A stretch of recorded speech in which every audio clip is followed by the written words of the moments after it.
Delhi liquor scam case తీవ్ర రూపం దాల్చింది. మాజీ సీఎం కేసీఆర్ కుమార్తె బీఆర్ఎస్ ఎమ్మెల్సీ కవితను నిందితురాలుగా చేరుస్తూ సీబీఐ ఉత్తర్వులు జారీ చేసింది. ఇదివరకు ఇచ్చిన 41A CRPC నోటీసును సవరిస్తూ ఫిబ్రవరి 26న విచారణకు హాజరు కావాలని కవితకు తెలిపింది. గతంలో ఇదే కేసుకు సంబంధించి సీబీఐ అధికారులు కవితను 3 సార్లు ప్రశ్నించారు. 4వసారి కవితను విచారణకు రావాలని సమన్లు జారీ చేసినప్పుడు విచారణకు హాజరు కాకుండా ఆమె సుప్రీంకోర్టులో పిటిషన్ దాఖలు చేశారు. లిక్కర్ స్కామ్ లో తనకు ఎటువంటి ప్రమేయం లేదని పిటిషన్ లో పేర్కొన్నారు. సుప్రీంలో వేసిన పిటిషన్ పై ఈ నెల 28న విచారణ జరగనుంది. ఈ క్రమంలోనే కవితకు ఇచ్చిన నోటీసును సవరించి నిందితురాలిగా చేర్చడంతో కేసు కీలక మలుపు తిరిగింది. సుప్రీంకోర్టు ఇచ్చే తీర్పుపైనే కవిత నిందితురాలా లేక నిర్దోష అనేది తేలనుందని సమాచారం. 2022 జూలై తర్వాత లిక్కర్ స్కామ్ వెలుగులోకి రాగా అదే ఏడాది డిసెంబర్లో సీబీఐ తొలిసారి కవితకు నోటీసులు జారీ చేసింది. ఏడాది గ్యాప్ తర్వాత మళ్లీ సమన్లు ఇచ్చింది.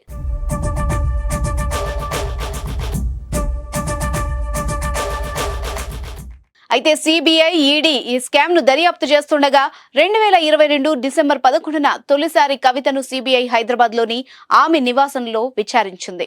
సిఆర్పిసి 160 ప్రకారం సాక్షిగా సుమారు 7 గంటలకు పైగా ఆమె వాంగ్మూలాన్ని నమోదు చేసింది. తర్వాత సిఆర్పిసి 91 కింద ఈ కేసుకు సంబంధించి ఏవైనా ఆధారాలుంటే సమర్పించాలని కోరుతూ నోటీసులు ఇచ్చింది. సీబీఐ నోటీసులు ఇచ్చిన 4 నెలల తర్వాత గత ఏడాది మార్చి మొదటి వారంలో ఈ కేసుకు సంబంధించి కవితకు ఈడీ నోటీసులు ఇచ్చింది. ఈ నోటీసుల్లో భాగంగా మార్చి 11న ఫస్ట్ టైం కవిత ఈడీ అధికారుల ముందు హాజరయ్యారు. ఢిల్లీ అబ్దుల్ కలాం రోడ్లోని ప్రవర్తన్ భవన్ లోని ఈడీ హెడ్ ఆఫీస్ లో తొలి రోజు విచారించిన అధికారులు 16న హాజరు కావాలని నోటీసులు ఇచ్చారు. అయితే దర్యాప్తు సంస్థలు తనను ఇంటి వద్దే విచారించాలంటూ ఆమె సుప్రీంకోర్టును ఆశ్రయించారు. ఈ పిటిషన్ ను సుప్రీంకోర్టు ముందు రానుందని తెలుపుతూ 16న విచారణకు రాలేనని తెలిపారు. కవిత విజ్ఞప్తిని పరిగణలోకి తీసుకుని ఈడీ 20న తమ ముందు హాజరు కావాలని సమన్లు పంపించారు.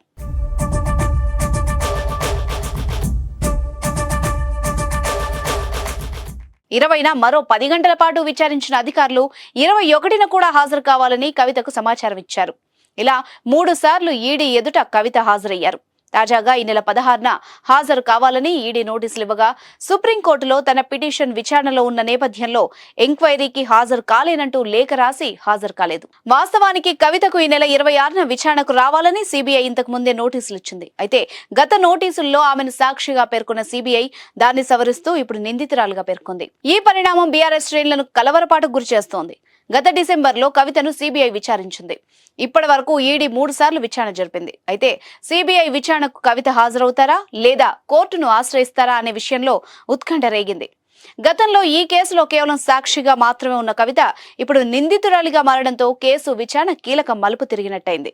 ఈ క్రమంలోనే నోటీసుకు లోబడి కవిత సీబీఐ విచారణకు వెళ్తారా లేక సుప్రీంకోర్టు తీర్పు వచ్చే వరకు ఆగుతారా అనేది సస్పెన్స్ గా మారింది.